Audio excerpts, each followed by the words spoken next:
Beaverton Planning Commission. For the record, I will do a roll call to verify which commission members are participating this evening. Commissioner McAvoy. Present. Commissioner Holmes. Present. Commissioner Speck. Here. Commissioner Winter. Here. Let the record show that Commissioners McCann and Adams are excused and absent from the meeting tonight. We are now at Commission communications. Commission, any communications? We are now at staff communications. Staff, any communications? Good evening. I'm Anna Slatinsky, the Planning Division Manager here in Beaverton. My only comment tonight is just to share that I'm really excited for the agenda item tonight to be up for your consideration. The areas of the code that this proposal addresses have been things that I've been wanting to really tackle since I first started working for the city in 2016.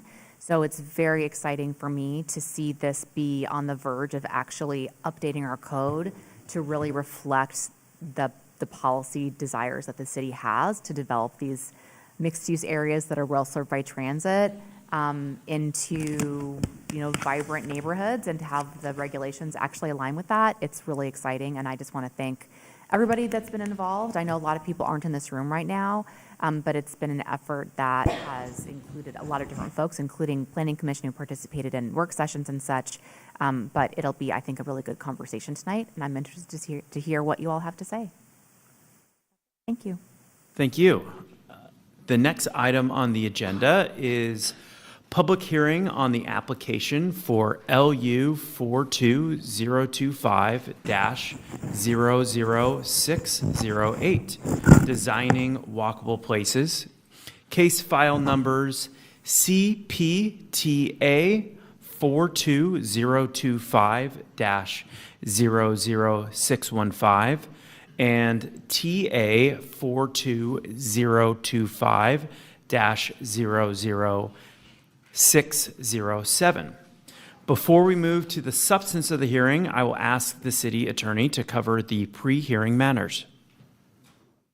Good evening, Chair and Commissioners. I'm Robin McIntyre, Assistant City Attorney. The applicant has the burden of proving that the applications are consistent with the comprehensive plan and any applicable Beaverton Code provision. The criteria that must be addressed in the hearing are Development Code Section 40.85.15.1C, criteria for a Development Code text amendments. Comprehensive Plan Section 1.5.1, criteria for legislative and quasi-judicial comprehensive plan amendments. Testimony, arguments, and evidence must be directed towards these approval criteria or other criteria in the comprehensive plan that the speaker believes apply to the application. Failure to raise an issue accompanied by statements or evidence sufficient to allow the Planning Commission and other interested parties an opportunity to respond may preclude an appeal to the Land Use Board of Appeals based on that issue. Anyone who submits written comments or gives oral testimony has standing to appeal this decision. Failure of the applicant to raise constitutional or other issues relating to proposed conditions of approval with sufficient specificity to allow the city to respond may preclude an action for damages in circuit court. State and local law require commissioners to make certain disclosures. To these ends, the following questions will be asked. Does any commissioner have a potential or actual conflict of interest? Vice Chair Metler? I do not. Commissioner Holmes? I do not. Commissioner McAvoy? I do not. Commissioner Speck? I do not. Commissioner Winter? No, I do not. Thank you. Does any member of the audience wish to challenge the right of any commissioner to participate in this hearing? Let the record show no response. The order of the public hearing tonight will be as follows. City staff will give a presentation followed by commissioners' questions of staff. Members of the public in support of the application may speak for up to 5 minutes each. Members of the public opposed to the application may speak for up to 5 minutes each. Then members of the public who are neither in support nor opposed will have 5 minutes to speak. The Planning Commission will then hear any final comments from staff. Chair, that concludes the pre-hearing statement. You can proceed with the hearing.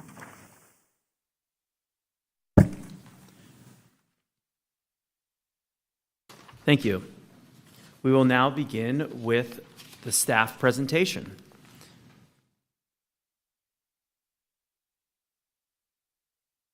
Hello, Vice Chair Mettler and Planning Commissioners. My name is Brian Martin. I'm the Long Range Planning Manager with the city. With me is Associate Planner Sarah Hickson. Tonight's public hearing is related to the Comprehensive Plan Amendment and Text Amendment applications for the Designing Walkable Places project. As a reminder, the Designing Walkable Places hearing was originally scheduled for September 17th, and the Planning Commission at that time delayed the hearing on these applications to tonight. The proposed comprehensive plan amendments would adjust policies and remove the major pedestrian route maps from the comprehensive plan. And the proposed development code text amendments would make changes to encourage more development in areas already designated for intense development, especially near frequent transit, and revise site and building design standards to promote vibrant, walkable places where people want to be and where it is easy to walk, bike, and roll.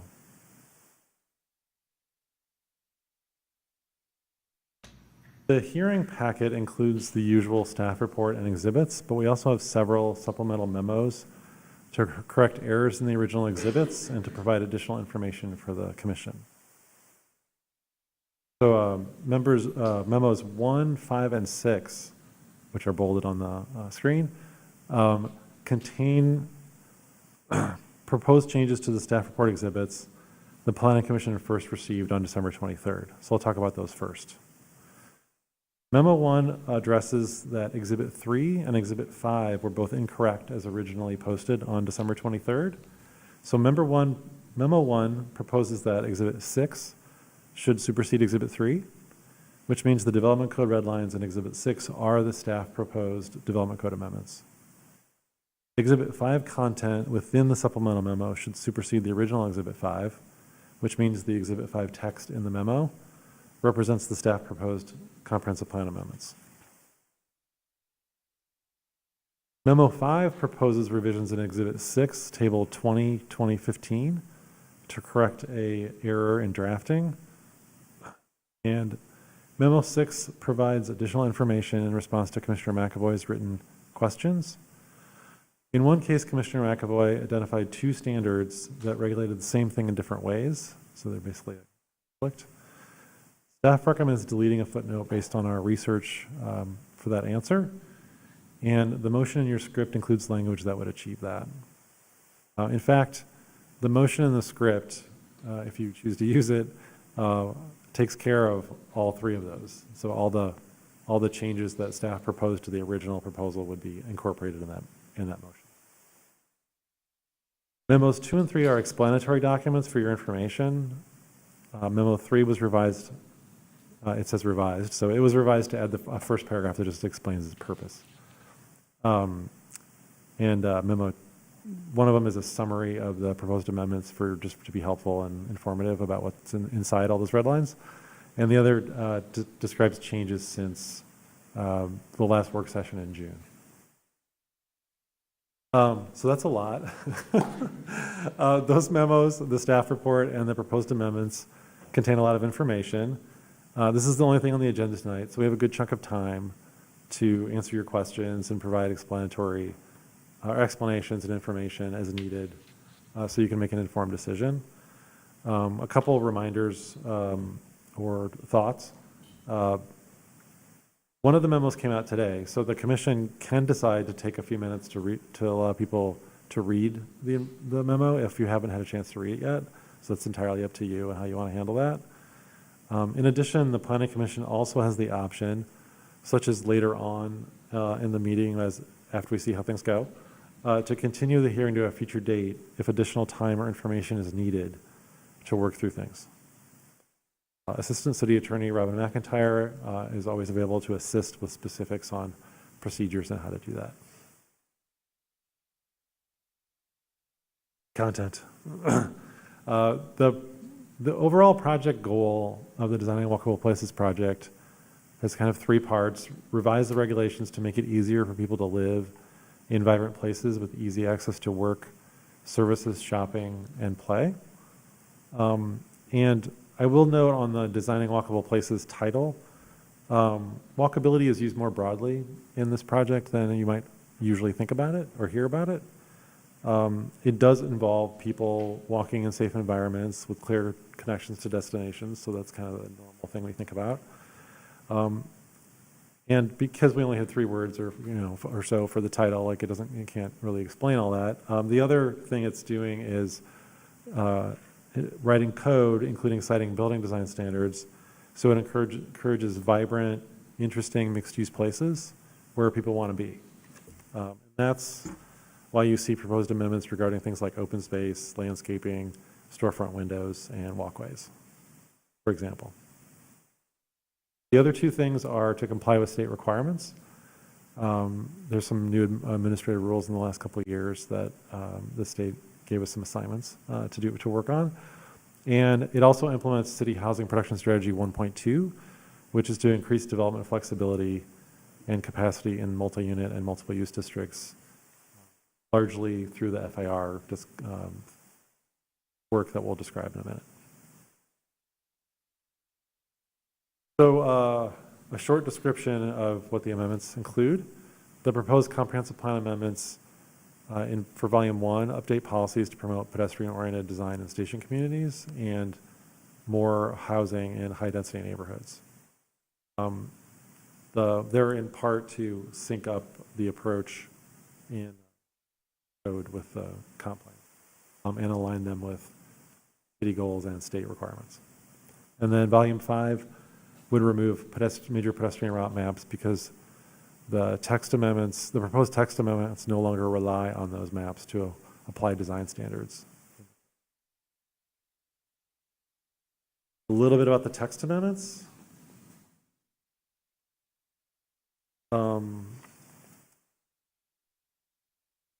The proposed amendments would remove code barriers to development in places where more and larger buildings have already been planned for. Rather than the mix of methods the current code uses, the proposed amendments rely mostly on regulating building bulk, basically how much floor area can be built on a site. Using maximum floor area ratio provides a cap on how much building a property can be on a property, while providing flexibility on the location, arrangement, and the design of the buildings, and also flexibility for things like residential unit sizes inside of a building. In most districts, the proposed amendments have a maximum floor area ratio of 6 near frequent transit service and a maximum floor area ratio of 4 farther away from transit. And the graphic on this slide really just represents how at a given FAR, it can be arranged in different ways on a site and get different outcomes under that building bulk. The previous slide was about adjusting how the code deals with maximum development on a site. The next 2 talk about how those buildings can contribute to great places and walkable places. The proposed amendments would update building design standards to support these areas being built at a human scale with welcoming entries, windows facing streets and walkways, and usable open space for tenants, the general public, or both. This includes rules for things like window percentages on street-facing walls, features that break up and define large buildings, facades, and weather protection where people are walking. Site design also is important to make great walkable places. The proposed amendments would update standards to require some buildings are near the street to improve the pedestrian interest on the street and access for passersby into those buildings. Walkways that provide access to different buildings on the site. Landscape buffers applied where needed to address anticipated impacts among different uses. And usable open space that provides places for people to gather and connect with each other with rules that are flexible to work with different uses, development types, and contexts. I sort of cheated with that last one because I mentioned it on both slides, but that's because the usable open space approach deals both with interior and exterior space. As Robin mentioned the approval criteria for this application are in Comp Plan Section 1.5.1 and Development Code Section 4085-15-1C. The staff report, including its exhibits and the staff supplemental memos, provide findings for the approval criteria. And with that, the staff recommends that the Planning Commission recommend approval of this comprehensive plan amendment and text amendment to the City Council.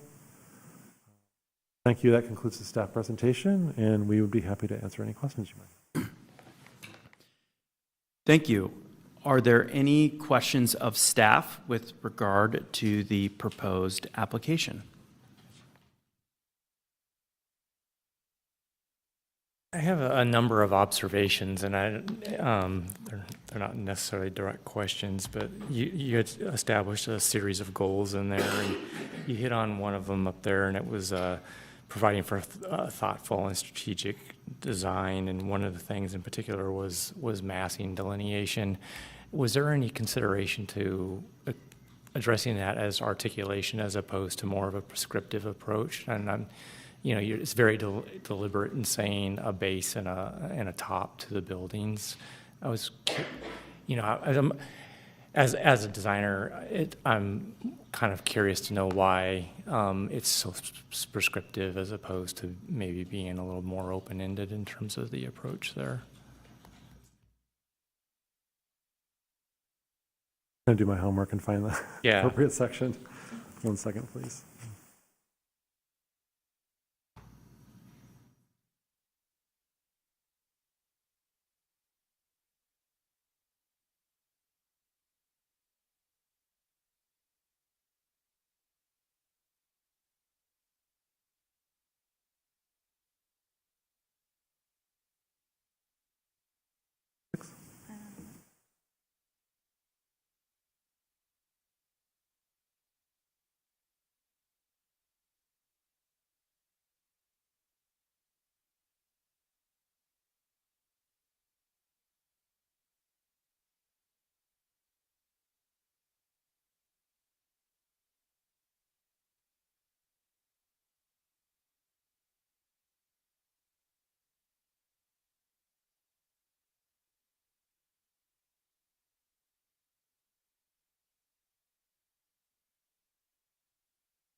Thanks for the question. There's a lot of stuff in there. I think the basic idea is that the approach that's in here is there's a lot of focus on the first floor with the windows and the accesses. And you're hitting on one of the questions I have for you, because there's already some avenues for articulation expression independent of dividing it out as a base expression. And even the diagram that you shared up there is much more deliberate in terms of an aesthetic approach as opposed to what's being shown up there versus maybe leaving the verbiage a little more open-ended. And maybe this is a bit more of a complicated question than. Well, I mean, the first floor attention and then the datum line of recess at the top is really kind of the approach of kind of the tripart facade of base, middle, and top. We just talked about the base and the top because the middle is between. And then there's a discretionary process if folks want to take a different stab at kind of achieving some of the same goals. So you have something else? Discretionary. So basically,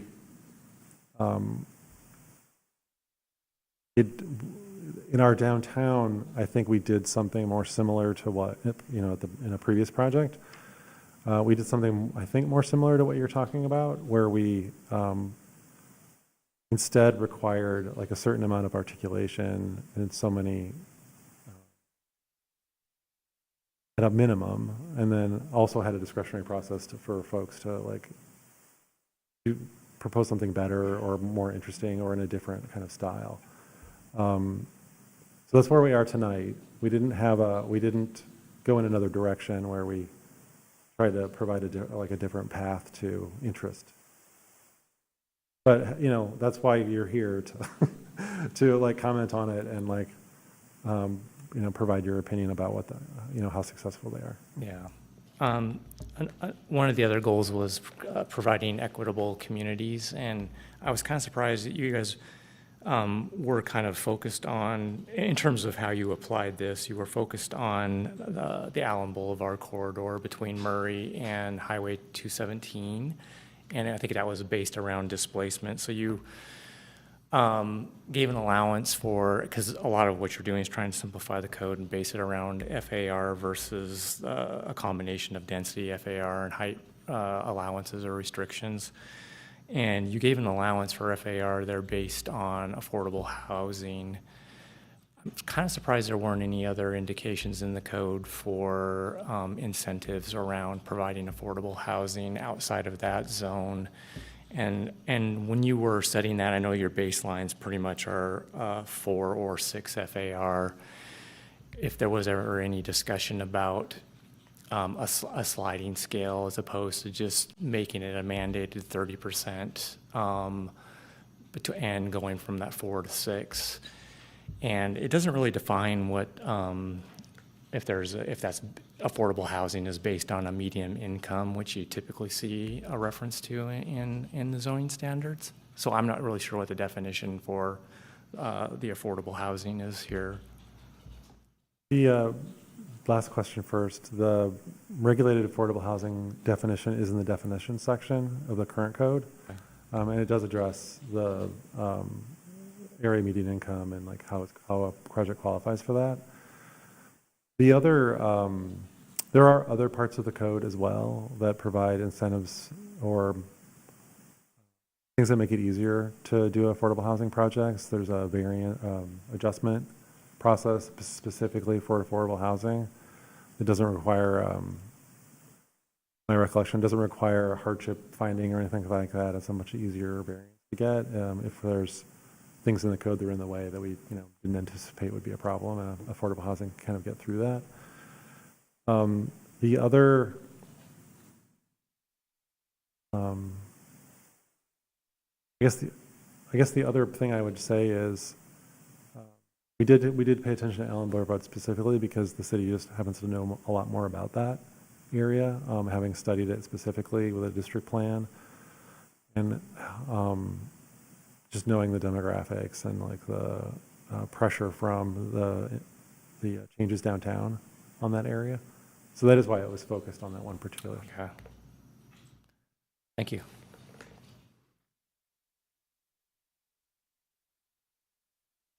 Any other questions from the commission? At some point in the staff memo, you allude to the pending transportation system plan update, and I realize this is not the substance of your presentation or this or these updates, but I wonder if you have anything to say forecasting what sort of complementary changes might be suggested, if there are any themes from that we can expect that would directly contribute to the walkability of Beaverton, that really complement the updates here that you've made focused more on sort of creating the conditions for walkability. Yeah. Anything you want to say about that? Yeah, thank you for the opportunity. The long-range planning team is also working on the transportation system plan, so I'm very familiar with it. We're a little bit early on in the, maybe a third of the way through. So we've got a vision, goals, and objectives for the project that the council reviewed last year. We did a lot of engagement over the summer and existing conditions analysis.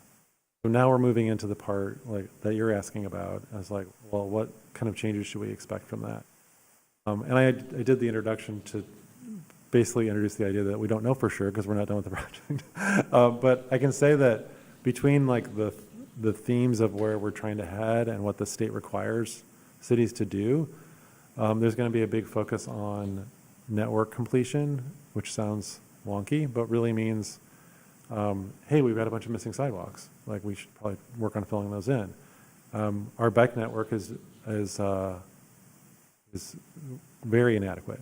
We'd have some bike lanes on busy streets, but like they're next to really fast traffic and not comfortable for all ages and abilities. So we'll be trying to identify where that future network should be, and how we get there to where all ages and abilities can be like moving around. And those getting to schools, grocery stores, parks, and like things that are important to people. And it just really, I think another theme it would be opening up different options for folks. Walking, biking, rolling, getting to transit, just putting more of a focus on that. The motor vehicle system is largely complete. It doesn't mean it's perfect, but it's all there. And a lot of the other ways to travel is like there's a lot less there. So that'll be another focus, and I think it's going to fit right in with we're working on the private side right now, right? Like it's for development. If we can make that address the street really well, and then we start working on what's in the street, tie together quite nicely. Thank you.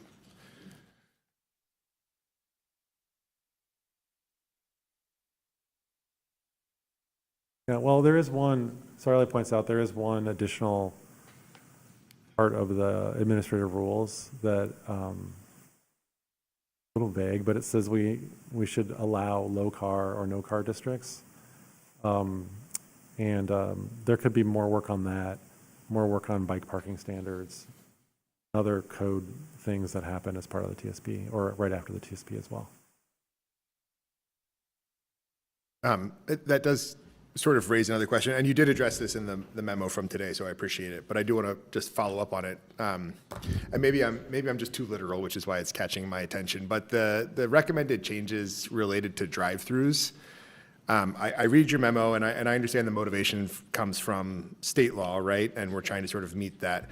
I still find it a little bit perplexing, because it feels like in most of the changes, or many of the changes that you all are proposing, address issues about walkability and access to these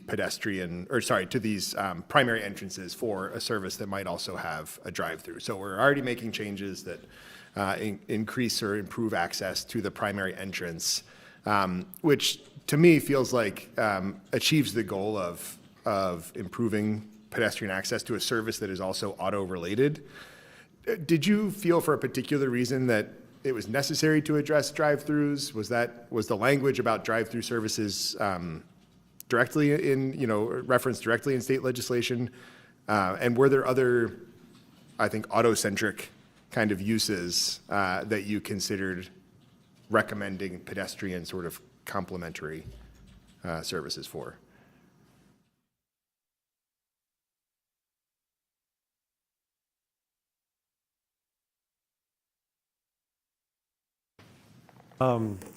If there's a use that has a building and a door for people, and a drive-through, and folks can access in that building the same thing that people in the drive-through can access, then they've already complied. They don't have to do any of these additional changes. Okay. It's really a drive-through only situation where somebody would have to, find a way to have a window and a pathway and a little shelter. So your only choice to access that business is a car is not true. Great. I think I missed the drive-through only aspect of that. That was perfect.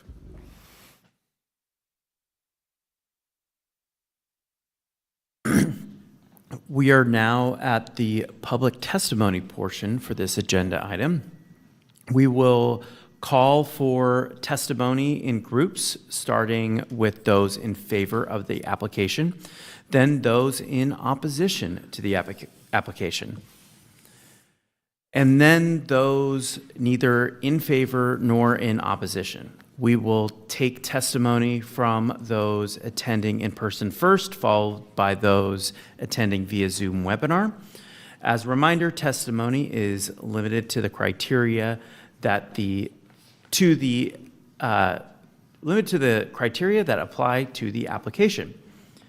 Now is time for testimony in favor of the application. The commission calls Scott Eaton to speak. Please state your name and address for the record.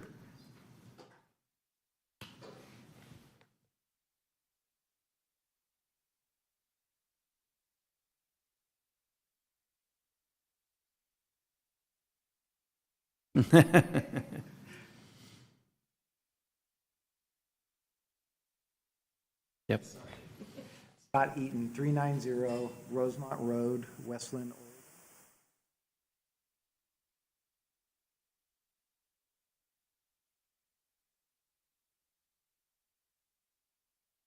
Oh, I'm sorry. Thank you. I just, I keep coming to these just basically as a cheerleader. You can tell we are still very happy about the changes that are being made. I understand that the details are kind of hard to work out with regard to some of these things, but staff is doing an excellent job. And I just can't tell you how the planning that we're doing up on the Hill, we were already doing this anyway, so to see it being adopted is really exciting for us, and you're about to see some things from us that will demonstrate that. So I'm just, once again, just kind of here being a cheerleader.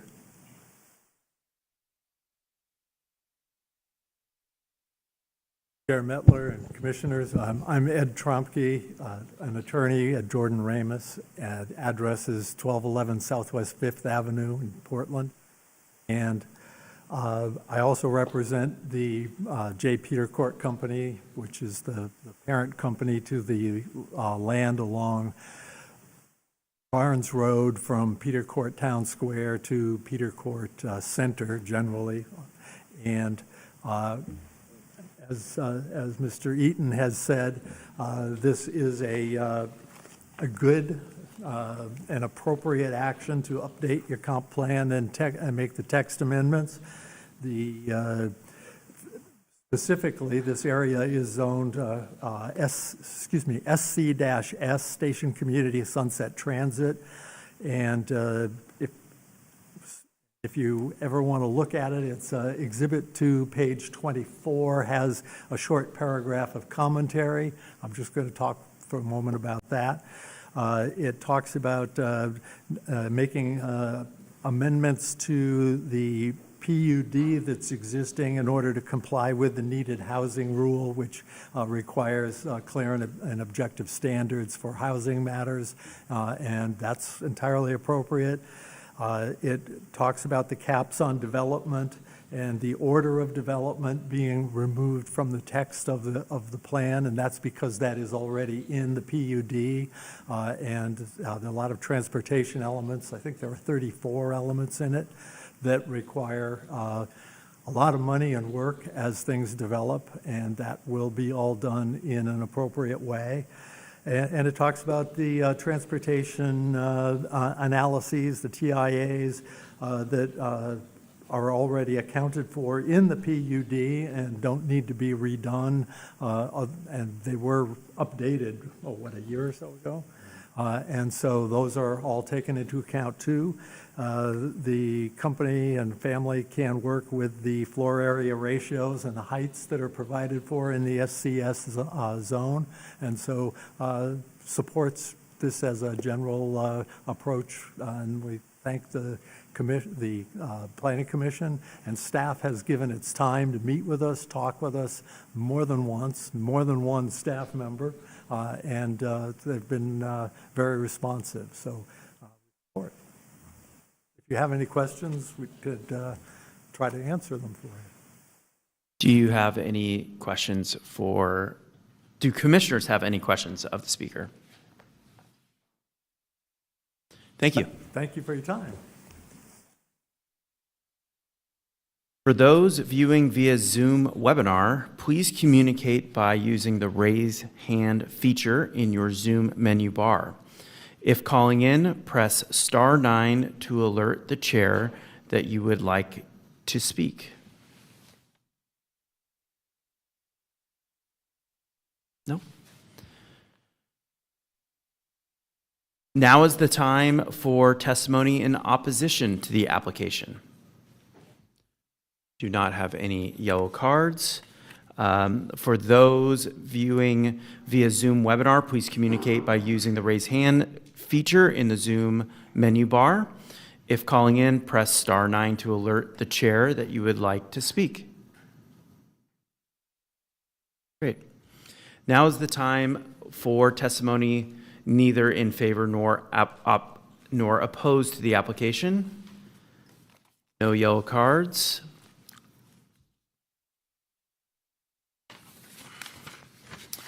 For those viewing via Zoom webinar, please communicate by using the raise hand feature in your Zoom menu bar. If calling in, press *9 to alert the chair that you would like to speak.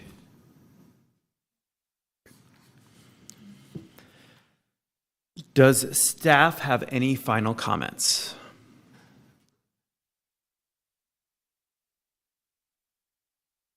Vice Chair, staff does not have any further comments. Thank you. With final comments completed, I will close the public hearing. Now is the time for deliberation. Do any commissioners have further discussion on this proposal?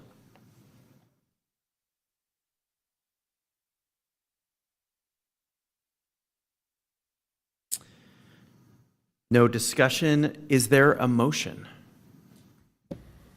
Chair Mettler, I move that the Planning Commission recommends passage of LU 42025-00608- /TA 42025-00607 /CPT A4 2025-00615. That might be the longest case file I have ever read.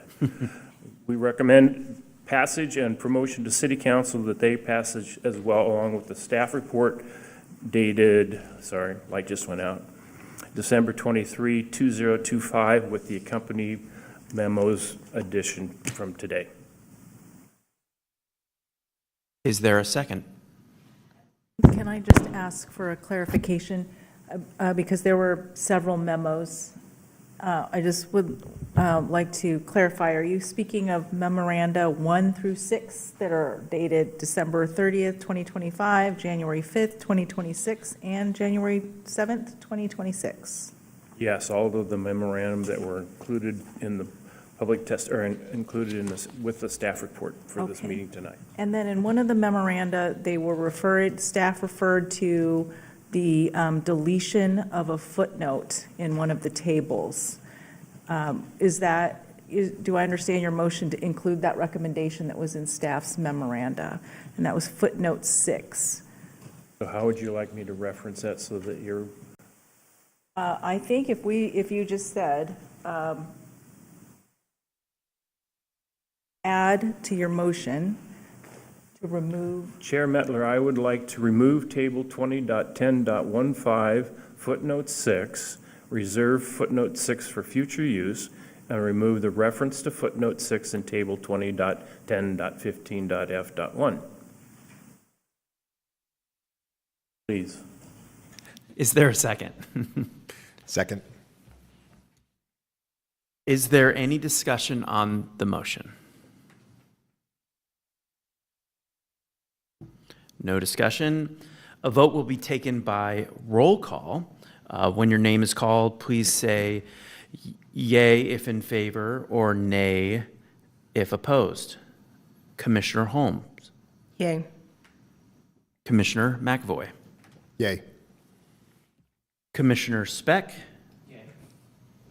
Commissioner Winter. Aye. And Vice Chair Mettler is yay.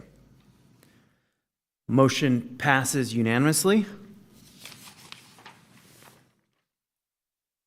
The Planning Commission's recommendation will be memorialized in land use orders provided to all parties who testified. The Planning Commission's recommendation will be forwarded to the City Council. Council will hold a hearing and make the final decision on the application. We are now adjourned at 7:10.